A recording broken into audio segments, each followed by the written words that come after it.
గులాబీ పార్టీలో కల్వకుంట్ల కవిత గుబులు కొనసాగుతుందా అంటే అవునని సమాధానం వస్తుంది. అన్న కేటీఆర్ పై పరోక్షంగా తిరుగుబాటు ఎగరవేసిన కవిత ఎప్పటికప్పుడు ఆ పార్టీకి మింగుడుపడని అంశంగానే తయారవుతున్నారట. తాజాగా కొంతమంది నేతలను తనపై ఉసుగొలుపుతున్నారంటూ కవిత చేసిన కామెంట్స్ పార్టీలో చర్చనీయాంశంగా మారాయట. అసలు కవిత చుట్టూ జరుగుతున్న రాజకీయం ఏంటి? అసలు తమ పార్టీలో ఏం జరుగుతుందో అంతుపట్టగా నేతలు తలలు పట్టుకుంటున్నారట. నిజంగానే బీఆర్ఎస్ లో కవితపై కుట్రలు జరుగుతున్నాయా? తెలంగాణ ఆవిర్భావం తర్వాత నిజామాబాద్ ఎంపీగా గెలిచిన కల్వకుంట్ల కవిత తనదైన దూకుడు ప్రదర్శిస్తున్నారు. తెలంగాణ జాగృతి వ్యవస్థాపకురాలిగా తనదైన మార్క్ వేసుకున్నారు. తర్వాత మారిన పరిణామాలతో ఆమె ఎంపీగా పరాజయం పాలైనప్పటికీ తండ్రి కేసీఆర్ ఆమెను స్థానిక సంస్థల కోటాలో ఎమ్మెల్సీని చేశారు. మాజీ ముఖ్యమంత్రి కేసీఆర్ గారాల పట్టిగా అందరికీ సుపరిచితురాలైన ఎమ్మెల్సీ కవితపై ప్రస్తుతం సొంత పార్టీలో చోటు చేసుకుంటున్న పరిణామాలు తీవ్ర చర్చనీయాంశంగా మారాయి.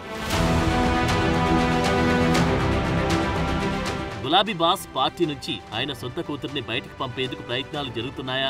పొమ్మనలేక పొగబెట్టే విధంగా సొంత కుటుంబం నుంచి చర్యలు స్టార్ట్ అయ్యాయా? అందుకే కవిత దూకుడు పెంచారా అని గులాబీ శ్రేణుల్లోని పెద్ద చర్చ నడుస్తుంది. ఇప్పుడు కవితపై బహిరంగంగానే విమర్శలు చేయడంతో పాటు ఆమెకు లింక్ పెడుతూ కావాలని ఇతర పార్టీల నేతలపై వ్యాఖ్యలు చేస్తున్న ఆ పెద్ద నేత ఎవరనేది కూడా ఇప్పుడు హాట్ టాపిక్ గా మారింది. అయితే ఆమె జాగృతి సంస్థ కార్యక్రమాలతో యాక్టివ్ గా ముందుకెళ్తూ ఉండడంతోనే కట్టడి చేయాలని బీఆర్ఎస్ లోని పెద్దలు ఆలోచన చేస్తున్నారా? లేకుంటే పార్టీ నుంచి బయటకు వెళ్లగొట్టే ప్రయత్నం జరుగుతుందా అనేది ఇప్పుడు చర్చనీయాంశం మారిందట. ఆమెను పార్టీ నుండి బయటకు పంపితే ఎవరికి లాభం అనే చర్చ రాజకీయ వర్గాల్లో జరుగుతోంది. కవిత సొంత జాగృతి ఆధ్వర్యంలో కార్యక్రమాలకు శ్రీకారం చుడుతూ నిత్యం ప్రజల్లో ఉండేలా పక్కా ప్రణాళికలతో ముందుకు సాగుతున్నారు. ప్రజా సమస్యలు, ఇష్యూలపై కవిత చేస్తున్న ఆందోళనలతో తన వాణిని ప్రజలకు వివరిస్తున్న పరిస్థితి. ఇలాంటి తరుణంలో ఆమెపై కుట్రలకు సొంత పార్టీలోని నేతలే తెరదీశారని కవిత మీడియా ముందు ఆవేదన వ్యక్తం చేశారు.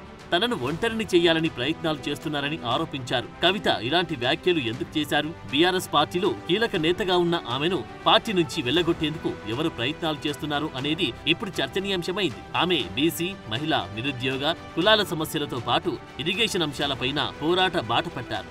రౌండ్ టేబుల్ సమావేశాలు, మీడియా ముందుకు వచ్చి ప్రభుత్వ తీరును ఎండగడుతున్నారు. అయితే ఆమె దూకుడుగా వెళ్తూ ఉండడంతో తమని డామినేట్ చేస్తారని, చెక్ పెట్టాలని ప్రయత్నిస్తున్నారు అన్న చర్చ మొదలైంది. కవిత ఏం చేస్తున్నారు, ఎవరితో మాట్లాడుతున్నారు, ఎవరు వచ్చి కలిసిపోతున్నారనే వివరాలు సేకరించేందుకు ఓ పెద్ద నేత మనుషులు పెట్టారని, వారి వివరాలు సైతం తన వద్ద ఉన్నాయని స్పష్టం చేశారు కవిత. అయితే వారు ఏం చేస్తున్నారు, ఎవరితో భేటీ అవుతున్నారనే వివరాలను తాను సైతం వాటికంటే ముందు తెలుసుకుంటున్నాను అని, సమయం వచ్చినప్పుడు వివరాలు అన్ని బయటపెడతారని పక్కా ఆధారాలతో మాట్లాడుతున్నట్టు కవిత బాంబు పేల్చారు. అయితే ఆమె లిస్టులో ఎవరెవరు ఉన్నారనేది కూడా హాట్ టాపిక్ గా మారింది. ఇప్పటికీ తాను కేసీఆర్ అంత మంచిదాన్ని కాదని, నేను భయపడే వ్యక్తిని కాదని పలు సందర్భాల్లోనూ వ్యాఖ్యానించారు. ఎవరి పేర్లు ప్రస్తావించకుండానే పరోక్షంగా పార్టీలోని నేతలపై మండిపడ్డారు. ఆ క్రమంలో ఫైర్ బ్రాండ్ కవితపై నేతలను ఎందుకు ఉసగొలుపుతున్నారనేది అటు బీఆర్ఎస్ లో, ఇటు జాగృతి సంస్థలోని నాయకుల్లో చర్చకు దారితీస్తోంది. కవిత రాజకీయంగా ఎదుగుదలను ఆ పెద్ద నాయకుడు ఎందుకు తట్టుకోలేకపోతున్నారు? కవితను ఆ నాయకుడు పార్టీలో పోటీగా అని భావిస్తున్నారా అనేది ఇప్పుడు బీఆర్ఎస్ పార్టీలోనూ చర్చకు దారితీస్తుందట. కేసీఆర్ కుటుంబంలోని వ్యక్తి కవితపై విమర్శలు చేయించడంపై మతలబేంటి అనేది కూడా హాట్ టాపిక్ గా మారింది. కవిత పార్టీకి దూరమైతే ఆ పెద్ద నాయకుడికి వచ్చే లాభమేంటి అనే దానిపై పార్టీలోని నేతలు ఆరా తీస్తున్నట్లు సమాచారం. కవిత స్వయంగా తనను ఒంటరి చేసే కుట్ర పార్టీలో జరుగుతుందని ఆవేదన వ్యక్తం చేశారు. ఏదేమైనా కవితపై కుట్రలు జరుగుతున్నాయి అనేది మాత్రం వాస్తవమని ప్రస్తుత పరిణామాలు మాత్రం స్పష్టం చేస్తున్నాయి. అయితే కవిత ఎపిసోడ్ లో ఏం జరగబోతుందనేది మాత్రం హాట్ టాపిక్ అయింది.